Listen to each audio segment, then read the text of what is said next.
أشهد أن لا إله إلا الله وحده لا شريك له وأشهد أن محمدا عبده ورسوله أما بعد فأعوذ بالله من الشيطان الرجيم بسم الله الرحمن الرحيم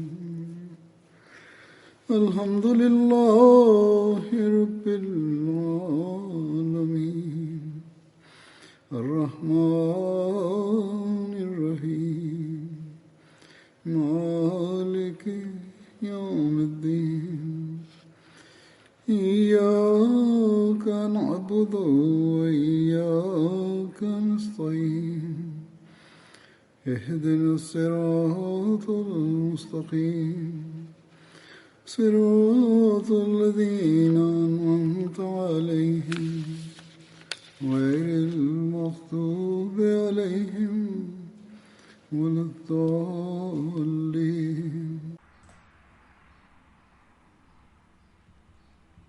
En los sermones anteriores estaba narrando los relatos de la vida de Hazrat Umar, Dios esté contento con él, incluidas las expediciones y batallas en las que luchó.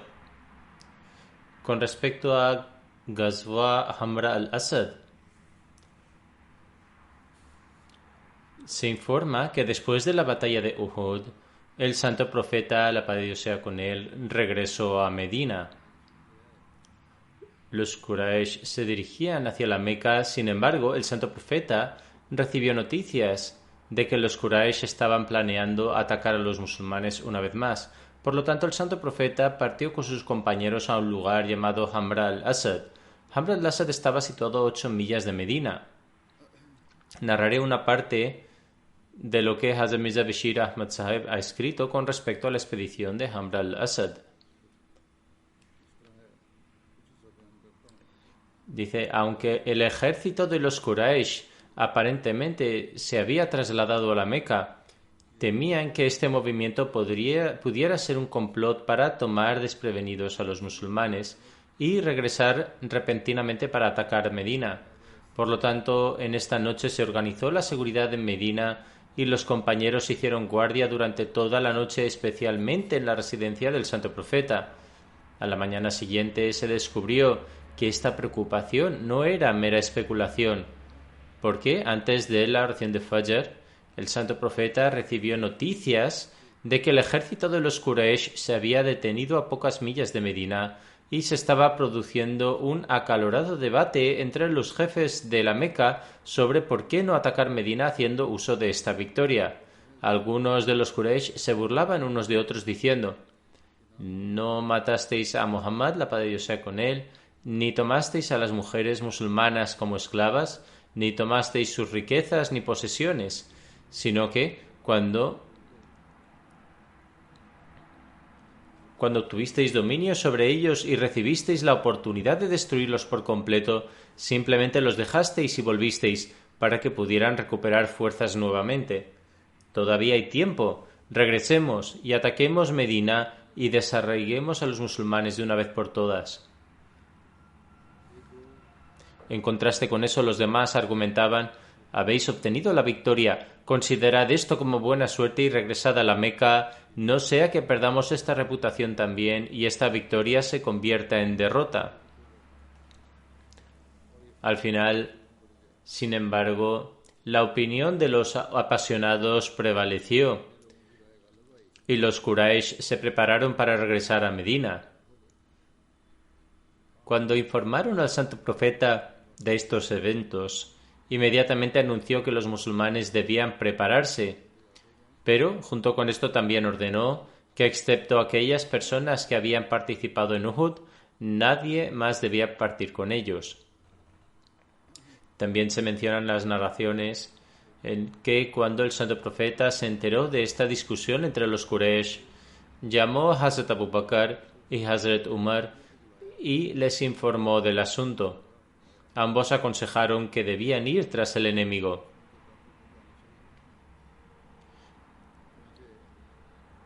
Como tal, Hazrat Mirza Bashir Ahmad Sahib continuó diciendo, como tal, los guerreros de Uhud, la mayoría de los cuales estaban heridos, vendaron sus heridas y se unieron a la compañía de su maestro.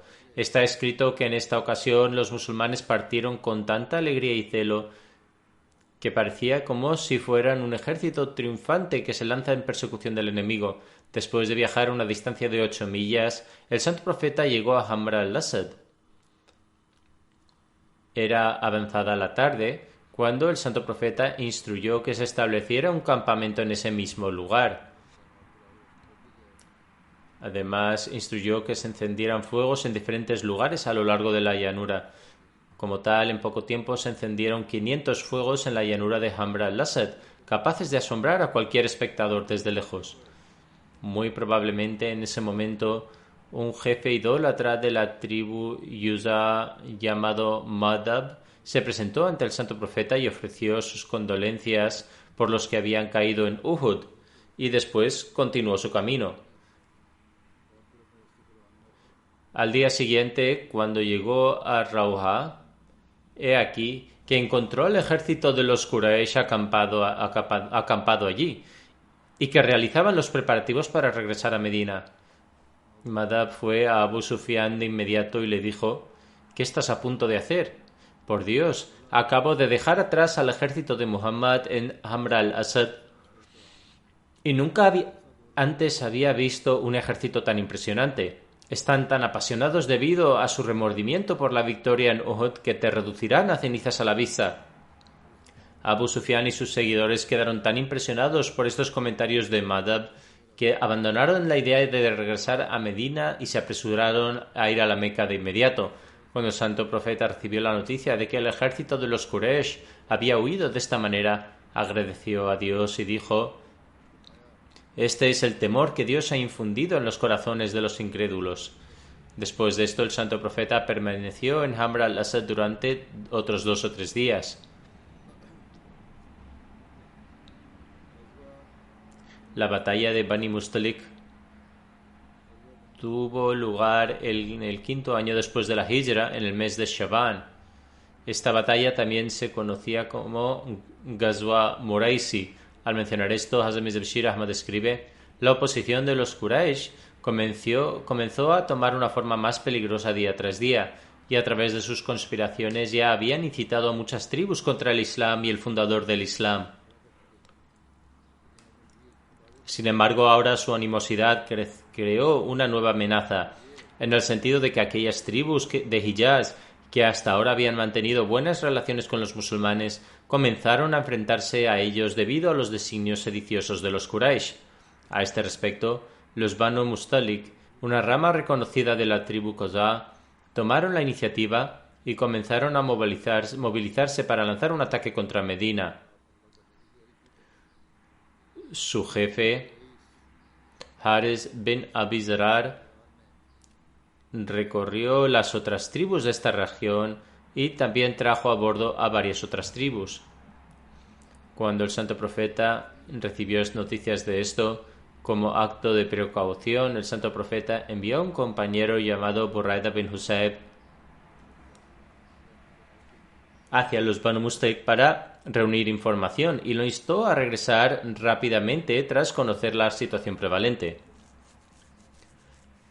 Cuando Buraida llegó, se dio cuenta de que de hecho había una gran multitud presente y se estaban realizando los preparativos para atacar a Medina con gran vehemencia y alboroto. Regresó de inmediato y transmitió sus hallazgos al santo profeta. Según su costumbre, como medida preventiva, el santo profeta instó a sus compañeros a partir hacia las viviendas de los Banu Mustalik. Un gran número de compañeros se prepararon para salir. De hecho, también partió un nutrido grupo de hipócritas que antes de esto nunca habían venido en tal número. El santo profeta dejó atrás a Abu Zar Ghifari, o a la luz de varias narraciones a Zaid bin Harza, como Amir de Medina, y partió en el nombre de Dios de Medina en el año 5 después de la Hijra, en el mes de Shaban. Solo habían 30 caballos en el ejército, aunque habían camellos disponibles en un número algo mayor. Los musulmanes se turnaban durante el transcurso del viaje. Los musulmanes se turnaban para viajar en estos caballos y camellos. Durante el transcurso del viaje, los musulmanes encontraron un espía entre los incrédulos, que capturaron y presentaron al santo profeta.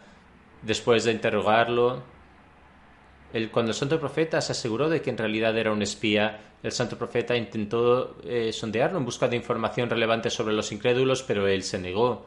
Además, dado que su actitud era sospechosa, de acuerdo con la ley tradicional de la guerra, Hazrat Umar lo ejecutó. Después de esto, el ejército musulmán siguió avanzando. Cuando los Banu Mustalik se enteraron de la inminente llegada de los musulmanes y recibieron la noticia de que su espía había sido asesinado, se asustaron mucho. Su intención real era atacar de alguna manera a Medina de forma inesperada, pero debido al estado de alerta del santo profeta, las tornas ahora habían cambiado.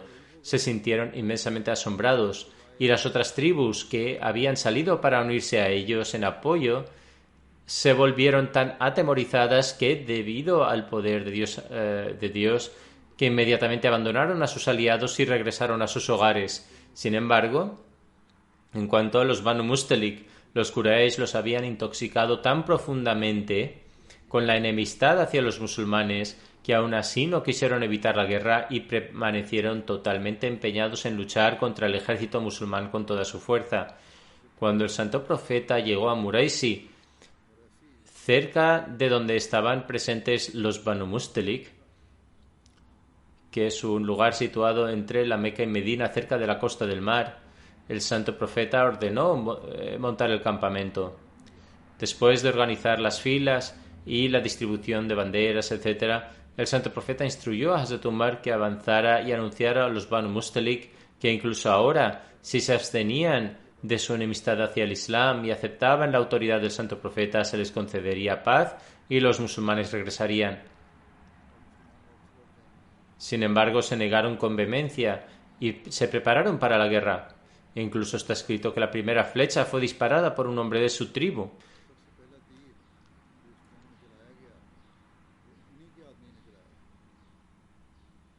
Cuando el santo profeta fue testigo de su hostilidad, ordenó a los compañeros que también lucharan, ya que el enemigo había comenzado a luchar. Durante algún tiempo ambos bandos intercambiaron una lluvia de flechas, tras lo cual el santo profeta ordenó a los compañeros que lanzaran un ataque repentino. Como resultado de este asalto repentino, los incrédulos se vieron sorprendidos. Los musulmanes los rodearon con tanta habilidad que toda su tribu quedó rodeada y se vieron obligados a arrojar sus armas. Con solo 10 bajas entre los incrédulos y una entre los musulmanes, esta guerra, que podría haberse vuelto peligrosa, llegó a su fin.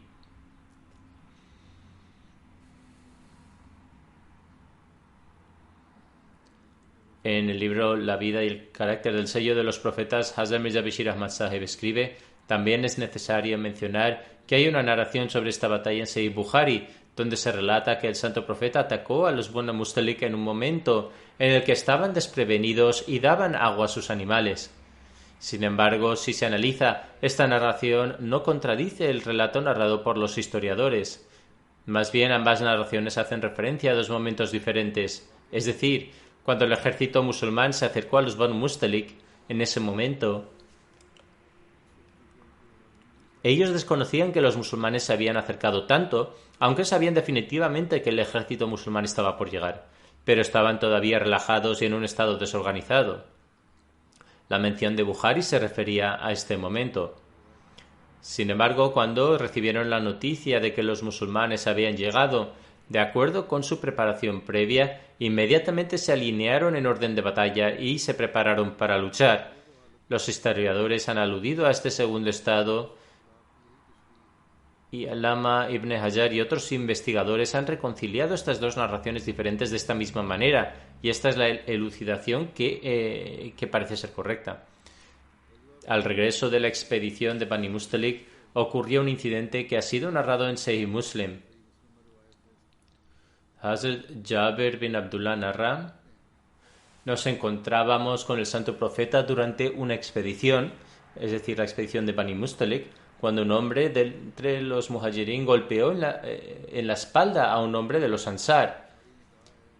El hombre de los Ansar llamó a los demás. Esta noticia llegó al santo profeta y cuando escuchó el revuelo dijo: ¿qué es este griterío? El, este griterío de ignorancia. Los demás respondieron: oh mensajero de Dios, un hombre de entre los muhajirin ha golpeado a un ansar en la espalda. El santo profeta dijo: dejad esto porque esto es un acto sin sentido, es decir, pelear por pequeñas cosas es vano. Cuando Abdullah bin Ubay, que se encontraba presente allí en ese momento, escuchó esto, dijo: puede ser que lo haya hecho, es decir, que un muhajir puede haber golpeado a un ansar, incluso si es una bofetada, pero, por Dios, si regresáramos a Medina, entonces ciertamente el más honorable, Dios no lo quiera, echaría al más miserable.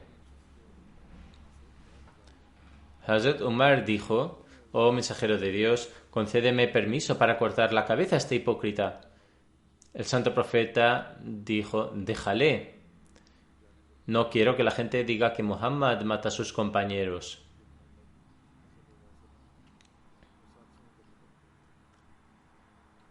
Los detalles de este incidente se mencionan en la vida y el carácter del sello de los profetas. Dejaré este relato aquí porque ha sido mencionado con anterioridad. No obstante, en Sirat ibn Hisham se cita que en sus últimos días, cada vez que Abdullah bin Ubay decía tales cosas, su gente lo calificaba como extremadamente indolente. Cuando el santo profeta se enteró de su estado, le dijo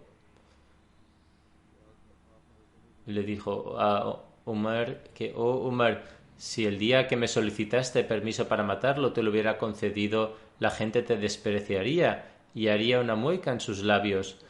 Pero si ahora ordenara a estas mismas personas que antes habían mostrado tanto desprecio que lo mataran, lo harían fácilmente.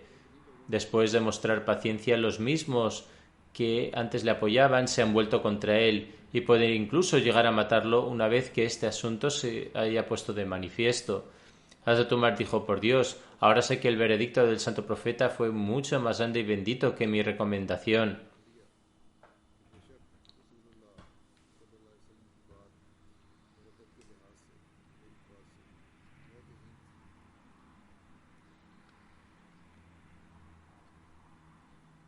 Cuando el santo profeta estaba a punto de dirigir la oración fúnebre de Abdullah bin Ubay, el jefe de los hipócritas, Hazrat Umar le dijo: Dios Altísimo ha prohibido dirigir las oraciones fúnebres de los hipócritas. El santo profeta dijo: se me ha dado la opción de pedir el perdón para ellos o no. Así el santo profeta dirigió su oración fúnebre. Después, cuando Dios Altísimo prohibió por completo dirigir las oraciones fúnebres de tales personas, el santo profeta nunca volvió a dirigir la oración fúnebre de ningún hipócrita. Abu Salama narró de Hazrat Jabir bin Abdullah que el día de la batalla de Khandak, Hazrat Umar llegó después de la puesta de sol y estaba reprendiendo a los incrédulos Quraysh. Dijo: oh mensajero de Dios, ni siquiera he podido ofrecer las oraciones de Asr y ya se ha puesto el sol. El santo profeta dijo: por Dios, yo tampoco he ofrecido las oraciones. Después nos levantamos y nos dirigimos hacia Bután. Bután era el nombre de uno de los valles de Medina. Allí el santo profeta realizó la ablución y nosotros también, y posteriormente realizamos las oraciones de Asr después de la puesta del sol. Acto seguido el santo profeta ofreció las oraciones de Maghrib. Esta es una narración de Bukhari.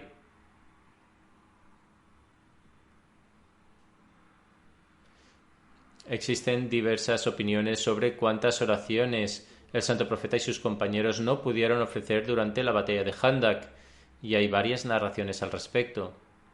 En una narración, Hazrat Jabir afirma: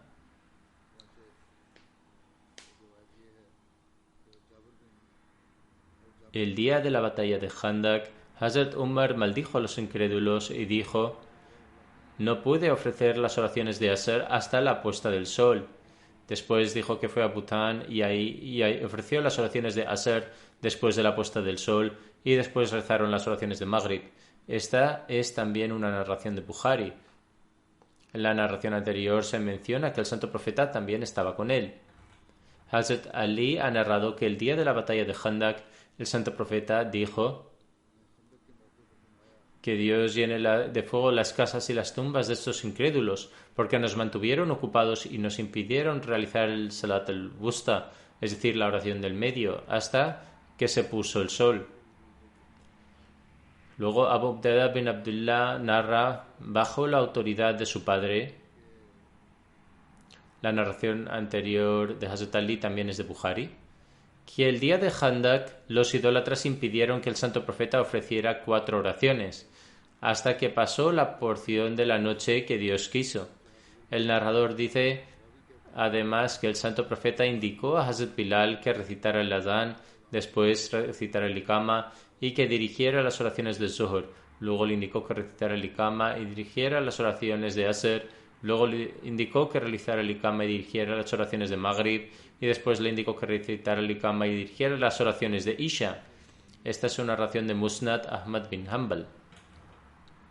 El Mesías prometido ha considerado que todas estas narraciones no son muy sólidas, excepto la que menciona que el santo profeta solo ofreció la oración de Asr cerca de que su tiempo prescrito expirara, mientras refutaba la acusación del sacerdote cristiano Fatem Masih, en la que afirmaba que el santo profeta ofreció 4 de las oraciones después de la hora prescrita. El Mesías prometido afirma: esta estratagema satánica suya, alegando que se combinaron 4 oraciones en el momento de cavar la zanja, revela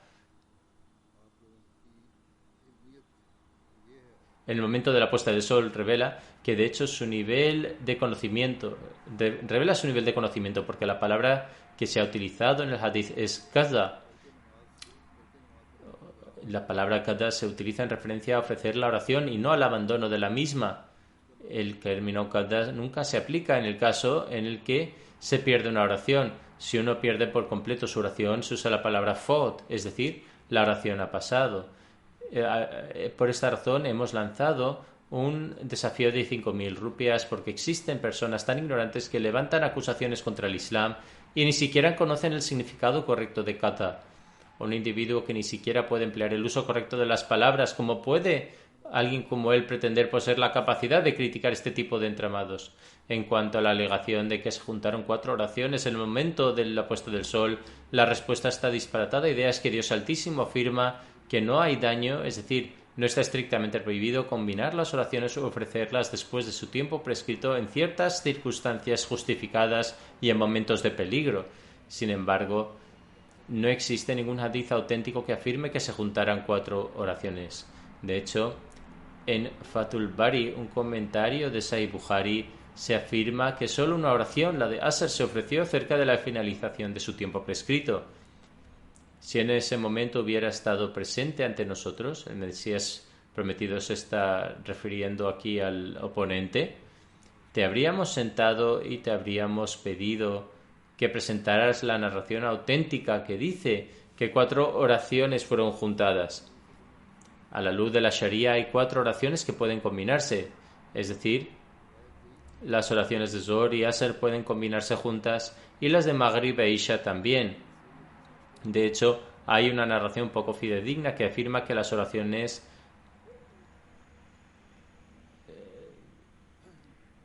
es cierto que hay una narración poco fidedigna que afirma que las oraciones Zohar, Asr, Maghrib e Isha fueron unidas. Sin embargo, todas las demás narraciones auténticas rechazan este relato en concreto.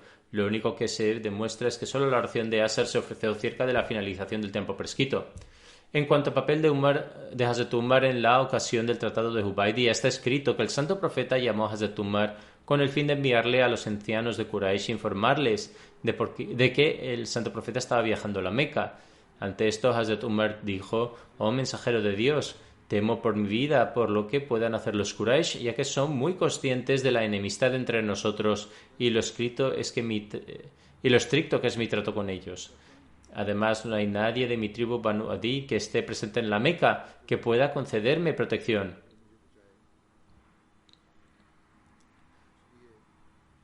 En principio, Hazrat Umar expresó una ligera duda, pero según otra narración, Hazrat Umar dijo: «Oh mensajero de Dios, si lo desea, iré con ellos». Sin embargo, el santo profeta no dijo nada. Hazrat Umar volvió a decir: «Os informaré de una persona que posee una mayor estima que yo a los ojos de los Quraysh, que es Hazrat Usman bin Affan».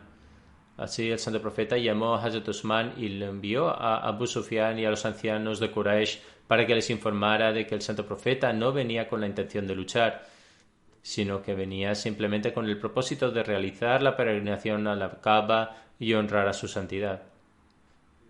Los detalles de este incidente se han citado cuando se hizo referencia a Hazrat Usman.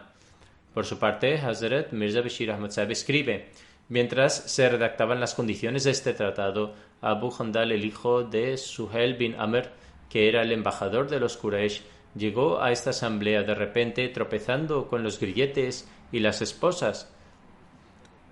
Este joven había sido encarcelado por la gente de la Meca al hacerse musulmán y lo habían sometido a un severo tormento.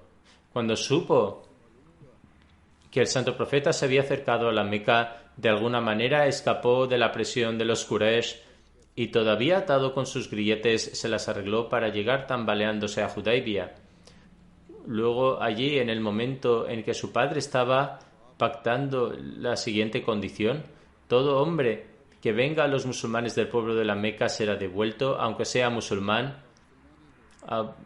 Abu Jandal se levantó de entre los musulmanes y gritó con mucho dolor: «Oh musulmanes, estoy siendo sometido a este tormento simplemente por haber aceptado el Islam.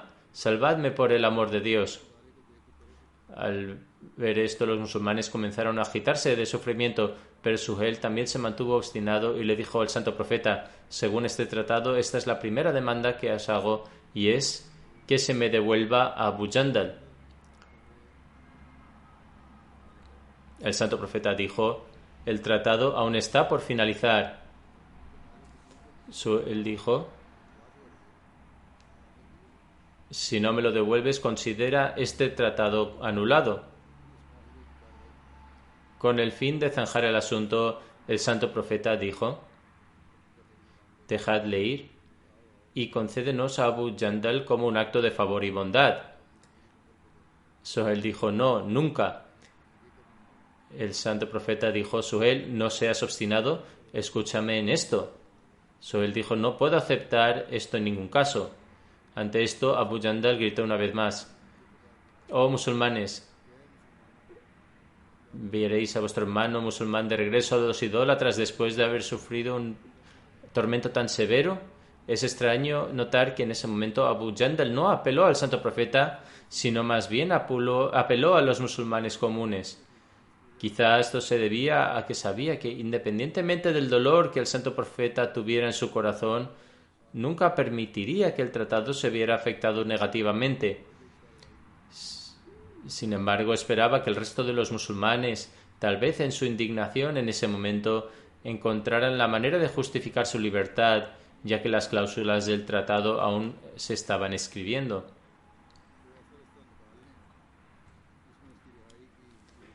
A pesar de esto, e independientemente de cuán emocionados estuvieran los musulmanes, les fue imposible tomar una postura en contra del deseo del santo profeta. El santo profeta permaneció en silencio durante algún tiempo y luego dijo dolorosamente: «Oh Abu Jandal, sé paciente, mira hacia Dios, porque es Él quien en verdad se encargará de tu liberación y de sus hermanos musulmanes. En ese momento estamos sujetos a nuestras circunstancias porque ya hemos llegado a un acuerdo con el pueblo de la Meca y no podemos violar este tratado». Los musulmanes estaban presenciando esta escena y con indignación por su religión, sus ojos se llenaron de rabia, pero por respeto permanecieron en silencio ante el santo profeta. Finalmente, Hazrat Umar no pudo soportarlo más. Se acercó al santo profeta y le preguntó con voz temblorosa: ¿No eres tú el verdadero mensajero de Dios? El santo profeta dijo: Sí, ciertamente lo soy. Umar dijo: ¿No estamos en la verdad y nuestro enemigo en la falsedad? El santo profeta respondió: Sí, ciertamente es así. Umar dijo: ¿Por qué entonces debemos soportar esta humillación en el asunto de la verdad, de nuestra verdadera religión? Al ver este estado de Hazrat Umar, el santo profeta dijo concisamente: Mira aquí, Umar, soy el mensajero de Dios, entiendo la voluntad de Dios y no puedo actuar en contra suya, y es Él quien me ayudará. Pero la indignación en el estado de ánimo de Hazrat Umar fue creciendo momento a momento. Comenzó a decir: ¿No dijiste que realizaríamos el tawaf alrededor de la Kaaba? El santo profeta dijo: Sí, ciertamente lo hice. ¿Pero acaso también dije que el tawaf sería definitivamente este año? Umar dijo: No, no lo hiciste. El santo profeta respondió: Entonces, ten paciencia. Si Dios quiere, entrarás en la Meca y realizarás el tawaf en la Kaaba. Sin embargo, en este estado de emoción, Hazrat Umar no estaba satisfecho. No obstante, debido al extraordinario asombro del santo profeta, el Hazrat Umar se fue y fue a Hazrat Abu Bakr. En su emoción volvió a hacer la misma pregunta y Hazrat Abu Bakr también respondió de la misma manera que el santo profeta. Sin embargo, Hazrat Abu Bakr también le aconsejó: Umar, mira aquí, contrólate, no permitas que tu agarre de la cuerda del mensajero de Allah se afloje. Por Dios, este hombre en cuyas manos hemos dado la nuestra es sin duda veraz. Hazrat Umar dijo que en ese momento, debido a su emoción, dijo tales cosas, pero luego se sintió sumamente arrepentido. Además, para eliminar los efectos de esta debilidad como forma de arrepentimiento, realizó muchos actos voluntarios como expiación. En otras palabras, dio caridad, ayuno, ofreció salat voluntariamente, incluso liberó a numerosos esclavos para que esta mancha de debilidad se limpiase. Hazrat Khalifatul Masih IV también pronunció discursos con motivo del Jalsa antes de ser Jalifa. Presentaré una parte del discurso en relación con esto. Él dijo: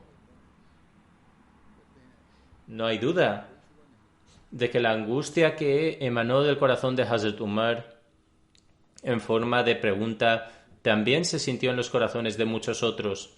Las emociones que expresó con su lengua no fueron solo los sentimientos de Umar, sino que sin duda las sintieron muchos otros también. El coraje demostrado por Hazrat Umar para expresar este sentimiento fue un descuido de su parte que a partir de entonces Hazrat Umar siempre lamentó. Hizo muchos ayunos, ofreció muchas oraciones, dio caridad en abundancia y empapó las esteras de oración en angustia, recitando constantemente istighfar. Pero aún así el fuego del arrepentimiento no se apagó. La angustia que se sintió en el momento del Tratado de Hudaybiyah fue temporal y muy rápidamente se transformó en alegría a través de la misericordia otorgada desde los cielos. Sin embargo, el sentimiento de arrepentimiento que quedó en el corazón de Umar debido a esta pregunta que se había hecho apresuradamente continuó dentro de él, y este sentimiento nunca lo abandonó. Siempre deseó no haberle hecho nunca una pregunta así al santo profeta. Hazrat Khalifatul Masih IV dice a continuación: a menudo pienso que cuando Hazrat Umar respiraba por última vez cerca de su muerte y estaba orando,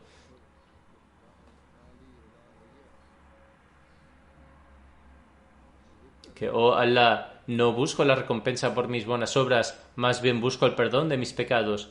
Entre todos estos errores, el que pudo haberle causado la mayor angustia fue el que había cometido en las llanuras de Hudaybiyah. En el momento en que se estipulaban las condiciones del tratado, al ver la inquietud y el dolor de los compañeros, solo su amado Dios, quien era su más excelente amigo, conocía la condición del corazón del santo profeta. Pero a través de estas 3 frases sencillas que pronunció desde su lengua bendita a Hazrat Umar, el santo profeta dejó un gran mensaje para aquellos que reflexionan con cuidado.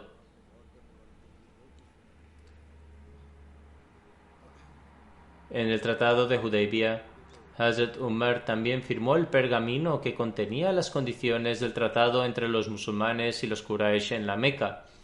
Al respecto, Hazrat Mirza Bashir Ahmad Sahib escribe: se transcribían 2 copias de este acuerdo y como testigos muchas personas estimadas dejaron sus firmas.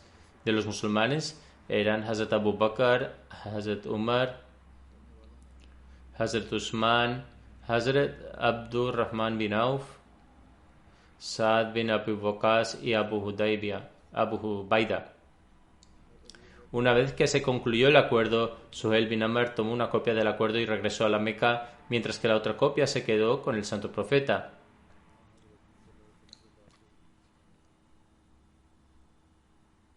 Con respecto al viaje de regreso de Hudaybiyah, está escrito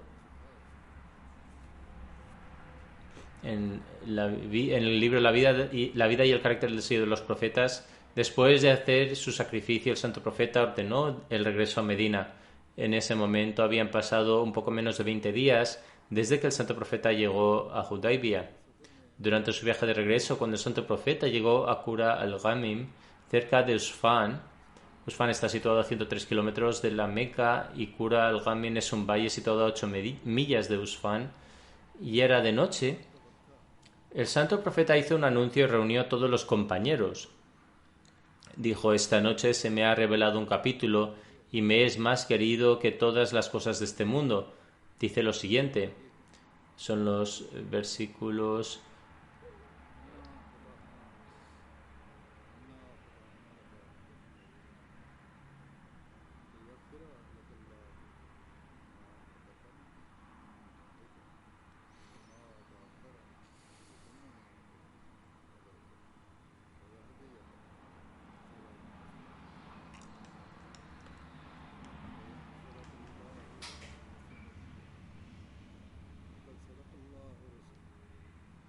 Estos son los versículos 2 al 4 de Surah Al-Fatih, y continúa el versículo 28, que es el siguiente.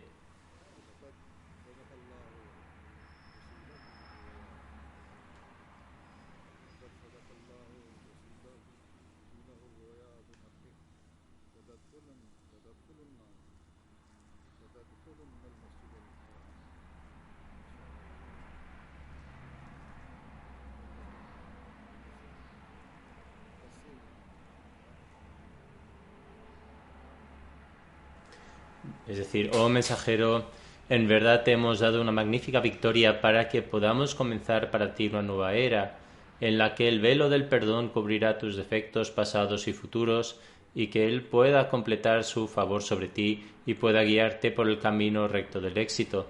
Y de hecho, Allah te ayudará con una gran ayuda. La verdad es que Dios cumplió la visión de su mensajero.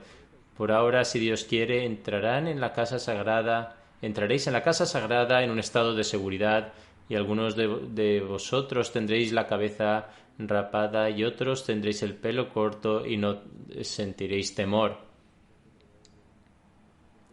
En otras palabras, si hubieran entrado en la Meca este año, no habría sido una entrada de seguridad, habría sido una entrada de guerra y derramamiento de sangre. Sin embargo, en esta visión Dios había mostrado una entrada de seguridad, y es por eso que, como resultado del acuerdo de este año, se ha creado un estado de seguridad. Ahora, de acuerdo con la visión mostrada por Dios, pronto entrarás en la mezquita sagrada en un estado de seguridad. De hecho, sucedió cuando el santo profeta recitó estos versículos a los compañeros. Los corazones de algunos de los compañeros todavía seguían la amargura del tratado de Hudaybiyah y se sorprendieron pensando que, aunque estaban regresando sintiendo un fracaso, sin embargo Dios les estaba dando buenas nuevas por su victoria. Algunos compañeros llegaron a decir precipitadamente: ¿es una victoria que regresemos mientras se nos priva de realizar el tawaf alrededor del Baitullah? Cuando estas palabras llegaron al santo profeta, este expresó su gran disgusto. En un discurso breve pero contundente dijo: esta es una objeción absurda, porque si reflexionáis os resultará evidente que el tratado de Hudaybiyah es realmente una victoria trascendental. Los Quraysh, que estaban empeñados en combatir, han abandonado la guerra y han establecido un tratado de paz con nosotros y han prometido abrirnos las puertas de la Meca para el año que viene. Salvaguardados de la maldad de los Quraysh, ahora regresamos en paz y seguridad, mientras recibimos la fragancia de nuestra futura victoria. Por lo tanto, se trata de una gran victoria. ¿Acaso habéis olvidado cómo esta misma tribu, los Quraysh, os atacaron y combatieron contra vosotros en Uhud y Azab? Esta tierra, con toda su inmensidad, se estrechó para vosotros, y vuestros ojos se petrificaron y temblabais con miedo. Hoy, sin embargo, los Quraysh estaban estableciendo un tratado de paz y seguridad con vosotros. Los compañeros respondieron: «Oh mensajero de Allah, lo hemos entendido, ciertamente lo hemos entendido. No podemos alcanzar tu visión de futuro, pero ahora hemos comprendido que este tratado es realmente una victoria trascendental para nosotros». Antes del discurso del santo profeta, Hazrat Umar también estaba en un estado de extrema preocupación.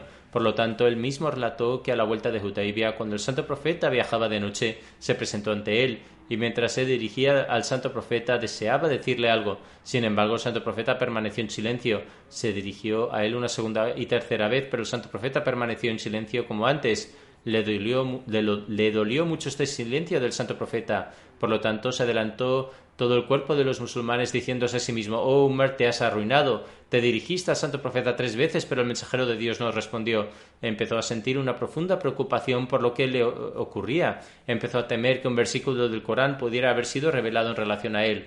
Apenas había pasado un momento cuando un hombre gritó su nombre y dijo: «El mensajero de Dios ha convocado a Umar bin al-Khattab». Se dijo a sí mismo: «Estoy seguro de que se ha revelado un versículo del Corán acerca de mí». Por lo tanto, perturbado, se presentó apresuradamente ante el santo profeta y tras saludarlo con saludos de paz, se puso a su lado. El santo profeta dijo: «En este momento se me ha revelado un sura que me es más querido que todas las demás cosas de este mundo». Entonces el santo profeta recitó los versículos de Sura al-Fat. Hazrat Umar preguntó: «Oh mensajero de Dios, ¿es este tratado realmente una victoria para el Islam?». El santo profeta dijo: «Sí, ciertamente es nuestra victoria». Ante esto, Hazrat Umar se sintió satisfecho y permaneció en silencio, y el santo profeta regresó a Medina. Hazrat Muslim Maud dice: con motivo del tratado de Hudaybiyah, el santo profeta firmó un tratado de paz con los idólatras que hizo que los compañeros sintieran una gran angustia, que incluso una persona del calibre de Hazrat Umar se presentó ante el santo profeta y dijo: «Oh mensajero de Dios, ¿acaso Dios Altísimo no te había prometido que realizaríamos los circuitos de la Kaaba o la victoria no estaba destinada para el Islam?». El santo profeta contestó: «Claro que sí». Hazrat Umar dijo entonces: «¿Por qué hemos fijado un tratado de paz mientras estamos siendo presionados?». El santo profeta respondió: «Sin duda, Dios Altísimo ha concedido su promesa de que realizaremos los circuitos de la Kaaba. Sin embargo, no declaró que fuera a ser ciertamente este año». Los relatos de Hazrat Umar continuarán en el futuro, si Dios quiere. Ahora mencionaré a algunos fallecidos y dirigiré sus oraciones fúnebres. El primero es Malik Muhammad Yusuf Salim Sahib, que estaba a cargo del departamento de Zut-Nuvisi. Falleció a la edad de 86 años. Ciertamente a él pertenecemos y al retornaremos.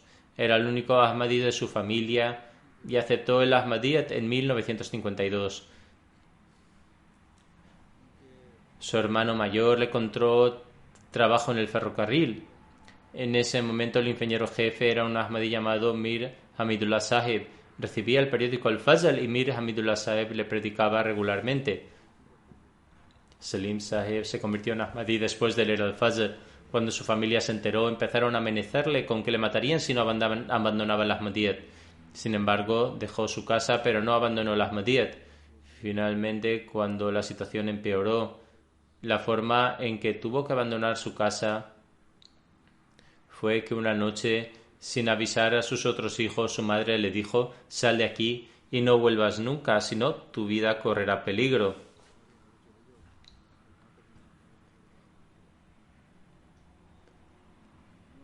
Completó su máster en estudios islámicos en la Universidad de Punjab y en 1958 se unió a Jamia Ahmadiyya.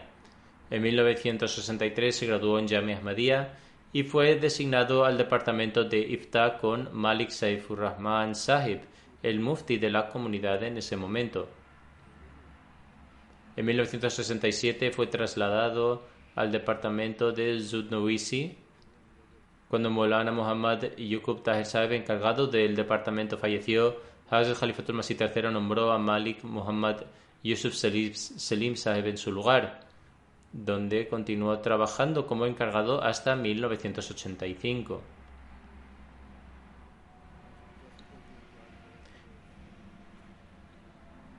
En este departamento se le asignó la tarea de preparar los informes de los discursos, sermones, programas y giras de Hazrat Khalifatul Masih, etc.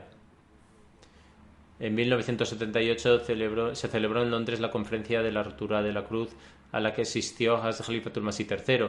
Malik Muhammad Yusuf Salim Saeb también asistió junto a él y preparó el informe correspondiente. También ayudó mucho a Hazrat Khalifatul Masih IV a preparar Subhani Fazl-e Umar y Hazrat Khalifatul Masih IV lo elogió de manera excelente. En 1983, cuando el cuarto Khalifa realizó una gira por Australia, Fiji y Singapur, Malik Yusuf Salim Saeb también estuvo presente.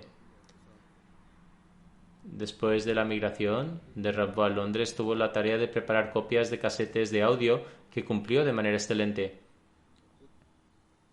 Debido a la diligencia requerida, él mismo iba a un lugar de Faisalabad para preparar estas cintas de audio en una casa y las traía consigo de vuelta. También trabajaba como misionero a pie de campo durante algunos años. Tuvo la oportunidad de trabajar con los Khutbat-e-Taher en la Taher Foundation. Tuvo la oportunidad de redactar las actas del Shura. Tras su jubilación, siguió trabajando para la Jamaat, pero se dio de baja en 2013 debido a su enfermedad. Se casó 2 veces, tuvo una hija de su primer matrimonio, tras lo cual su esposa falleció posteriormente. Se volvió a casar y de su segundo matrimonio tiene 2 hijos y 3 hijas. Su hija, Qudsia Mahmud Sardar, dice: nuestro padre se aseguró de que tuviéramos un vínculo firme con Allah y nos lo recordaba constantemente. Era muy exigente con que ofreciéramos las oraciones y se enfadaba cuando las ofrecíamos con retraso. Rezaba fervientemente en sus oraciones de Tahajjud. Recitaba una parte del Sagrado Corán cada día e incluso durante su enfermedad siempre preguntaba si era la hora de las oraciones o no. Era muy consciente de sus oraciones. Nos inculcó el amor y la obediencia por el Khilafat. Él mismo sentía un gran amor por el califato. Decía que todas las bendiciones se encuentran en la obediencia del califato y soportó grandes dificultades por el bien del Ahmadiyyat.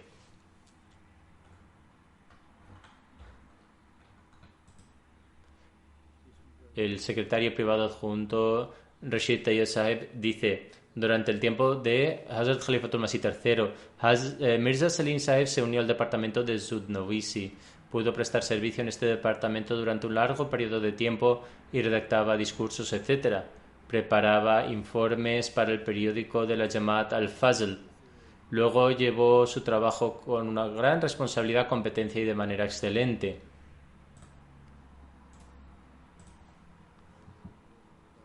También poseía un alto nivel literario y, como he mencionado, también tuvo la oportunidad de acompañar al tercer Jalifa y a Hazrat Khalifatul Masih IV en sus visitas al extranjero, a África y Europa. Estaba atento a los más mínimos detalles de su obra, escribía cada palabra con una gran concentración y precaución, y mientras escribía rezaba para no desviarse del verdadero significado. Incluso después de jubilarse en 2013, si alguna vez había alguna dificultad en la elaboración del informe para el Shura, siempre que llamaba a la oficina del secretario privado, siempre que se le llamaba, se presentaba inmediatamente y siempre expresaba que lo consideraba un honor. También recuerdo que era una persona amable que permanecía inmersa en su trabajo y que cumplía con su deber de ser una persona que ha consagrado su vida. Realizaba tranquilamente todo su trabajo, nunca exige nada y llevaba una vida sencilla. Que Dios Altísimo conceda su perdón y misericordia y permita a su progenie continuar con sus virtudes.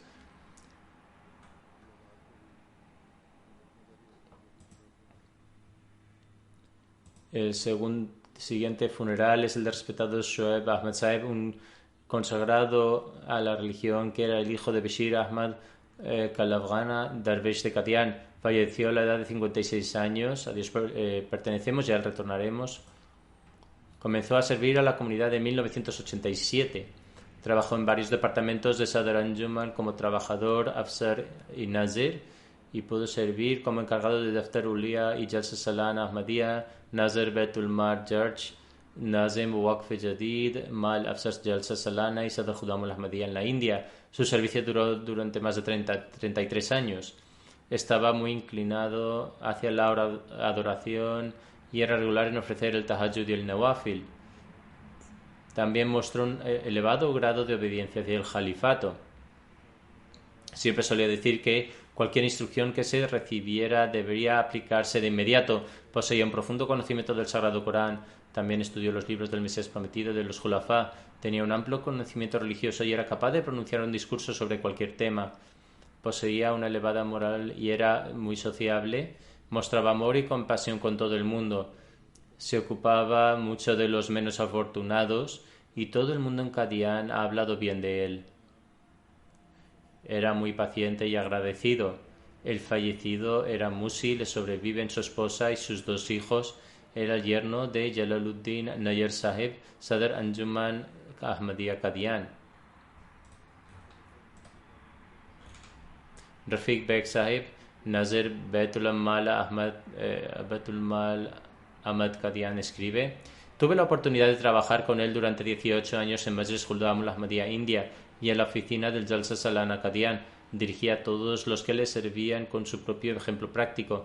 Durante los días de Jalsa Salana permanecía en su oficina hasta las 3 o 4 de la mañana y también inspeccionaba el alojamiento. Se veía alguna deficiencia, la rectificaba inmediatamente. Siempre aconsejaba a todos los voluntarios que hicieran justicia atender a los huéspedes del Mesías Prometido.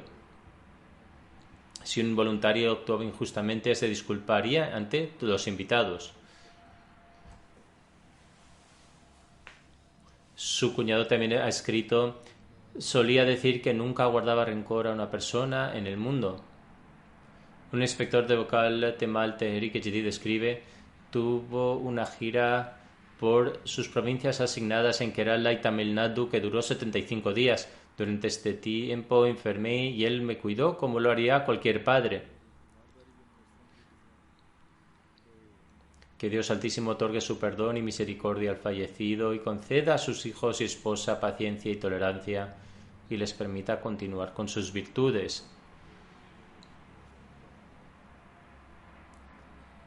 El siguiente funeral es el del respetado Maqsud Ahmad Bhatti Sahib, un misionero de Qadian que falleció el 18 de mayo a la edad de 52 años. A la pertenecemos y al retornaremos.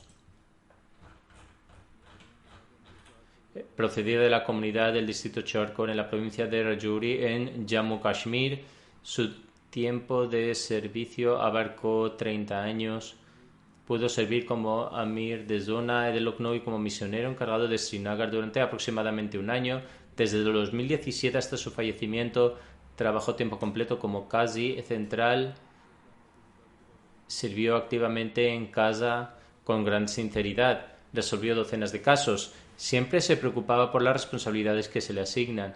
De hecho, en los últimos días, cuando estaba enfermo en el hospital por haber contraído el coronavirus, seguía preocupado por su trabajo. Era muy sociable, de buen carácter, valiente, inteligente y un activo consagrado. Además, era Musi. Le sobreviven su madre, 3 hermanos, su esposa y 3 hijas. Que Dios Altísimo trate al fallecido con perdón y misericordia y mantenga a sus hijas bajo su protección y les permita continuar con sus virtudes. El siguiente funeral es el de Javed Iqbal Sahib de Faisalabad, que falleció a los 66 años. A la pertenecemos y al retornaremos. Su hijo Talha Javed escribe: el Ahmadiyyat se introdujo en su familia a través de su bisabuelo paterno Baba Chekira, que era famoso por fabricar piedras de molino y repararlas. Llevaba a cabo su trabajo llamando por las calles y al mismo tiempo cantaba coplas del Mesías Prometido en voz alta, también para abrir vías de propagación del mensaje. Por la gracia de Dios, además de las oraciones regulares, ofrecía regularmente las oraciones de Tahajjud y aconsejaba a todos en casa que ofrecieran las oraciones en congregación, y de hecho las oraciones en congregación se ofrecían regularmente en el hogar. Recitaba regularmente el Sagrado Corán junto con su traducción. Se aseguraba especialmente de escuchar el sermón del viernes y hacía que todos en casa se sentaran con él para ver el sermón en la MTA. Tenía una gran pasión por servir a la fe. Después de las condiciones de 1984, cuando el sermón del Jalifa se transmitía en audio a través de casete, ponía los casetes en una bolsa e iba al pueblo, de pueblo en pueblo en su bicicleta para entregarlos. Luego, cuando se lanzó la MTA, hizo instalar una antena parabólica en su casa e invitaba a la gente a su casa para que pudiera escuchar el sermón. Le sobreviven su madre, su esposa, Amatul Basit, 2 hijos y una hija. Que Dios Altísimo le conceda su perdón y misericordia. El siguiente funeral es el de la respetada Madia Nawaz, esposa de Nawaz Ahmad Saheb, un misionero de Ghana. Falleció el 16 de abril a la edad de 36 años. A Dios pertenecemos y al retornaremos. Residía en Ghana, donde falleció. Su marido, que es misionero, escribe: a lo largo de 16 años descubrí que poseía muchas grandes cualidades. Era extremadamente indulgente y paciente, amable y empática. Fue una excelente madre y una esposa fiel. En Ghana, siempre que tenía la oportunidad, impartía clases a los niños de la zona, enseñó el Corán a sus propios hijos, trató a sus suegros de manera excelente. Nunca respondía a las palabras duras y me aconsejaba hacer lo mismo. Siempre aconsejaba a los demás que rezaran. Era muy exigente con los detalles de la educación moral de sus hijos. A menudo hablaba de las bendiciones del califato a sus hijos para que se apegaran al califato. Atendía a los pobres y era una persona virtuosa. Le sobreviven su marido y sus 3 hijos.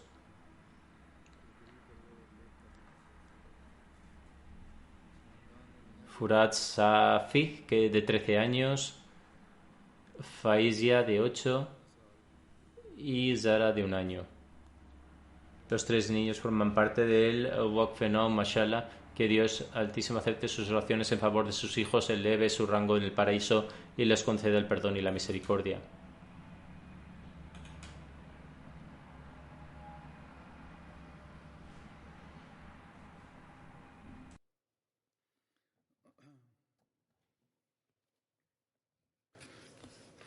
الحمد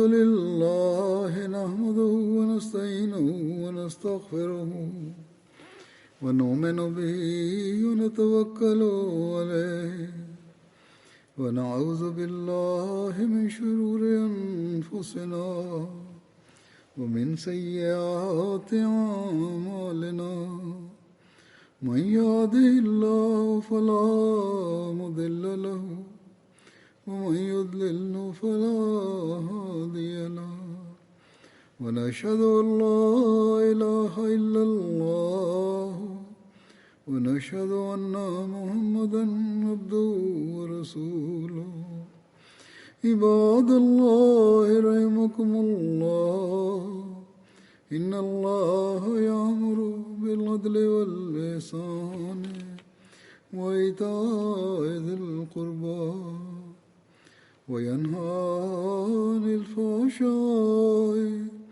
والمنكر والبغي يعظكم لعلكم تذكرون اذكروا الله يذكركم وادعوه يستجب لكم ولذكر الله أكبر